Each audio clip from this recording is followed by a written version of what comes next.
Hey guys, it's Heroes Translated here, and as you know, the new series of Dragon Ball Super was said to be returning in July 2019, 2 months from now.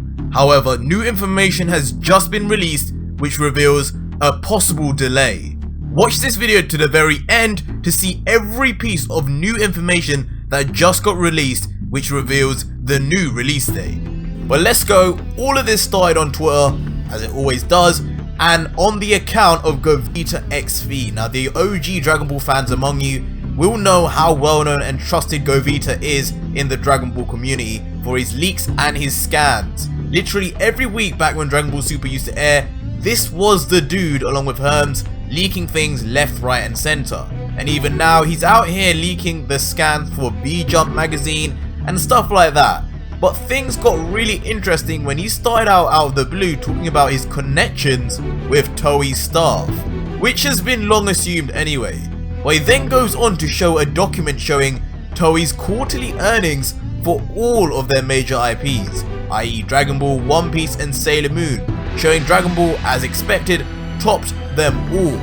Now, whether this is a public document or an internal one, I have no idea, but you wouldn't expect a document with financials like this to be easily accessible, so it kind of lends weight to his possible connections. Things then get interesting though when he says that according to his sources, the actual storyboard, meaning the actual plot of Dragon Ball Super 2 when it returns, was either finalized or started back in January, right near the release of the Broly movie, with both Toriyama and Toyotaro involved, and as a result it was thought that Super would come during late 2019. But he then goes on and says, following all the claims that Dragon Ball Super would be returning in July, he became confused. He then says that he doesn't know for sure, and even if he did know, he couldn't tell you the exact date anymore after hearing this July date. But he hopes June/July may be right. But he does say that Toei apparently are toying with the date because of the unwanted speculations, i.e. the July date reveal fiasco, and is another reason why he doesn't want to throw in his own release date and basically confuse us more. He goes on to elaborate once more that even his source is also confused by the July date, so the two of them came to the conclusion and decided to keep quiet and just wait for an official announcement in order to not confuse any more people, which, you know, kind of sounds smart. He then talks cryptically about the fact Kitaro, you know, the anime which has replaced Dragon Ball Super, must need to first move up its time slot or even end before any of this release date info can even have any weight. So he tells us to basically just really keep a watchful eye on that. After this, he says that there is a lot to be considered. First of all, the manga sales. They've been poor and on the decline ever since the anime decided to surpass the manga, and right now they're trying to fix it, as we can see with the Moro Saga. Releasing the anime too early now may cause the exact same problem as last time. And 2, Toriyama was not happy with the animation last time round, as many of us weren't, and reveals that Toriyama may be supervising it this time to ensure its quality, which gets a thumbs up from me. And that's pretty much the end of his thread. But what does this all mean? Well, first of all, when I heard of the July release date, I was overjoyed, just as you were, to be fair. It came from some reliable sources as well.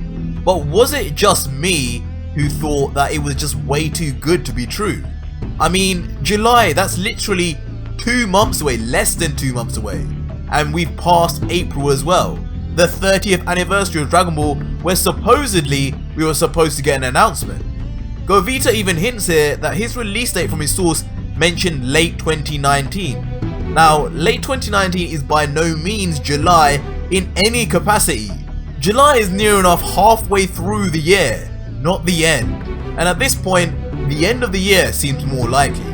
But what throws things further into disarray here, and another spanner in the works, is the idea or claims of Vegeta that Toei is changing the release date in reply to all the widespread and mass speculation.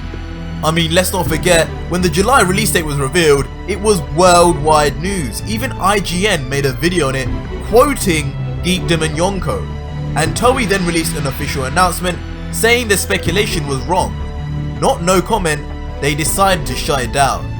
Now put yourselves in the shoes of a major company like Toei, and with a multi-billion-dollar IP at the helm, and think how they would react to finding out an insider, one of their employees, had leaked the very secretive release date of their baby, who's not only a massive YouTuber, but then successfully went completely viral.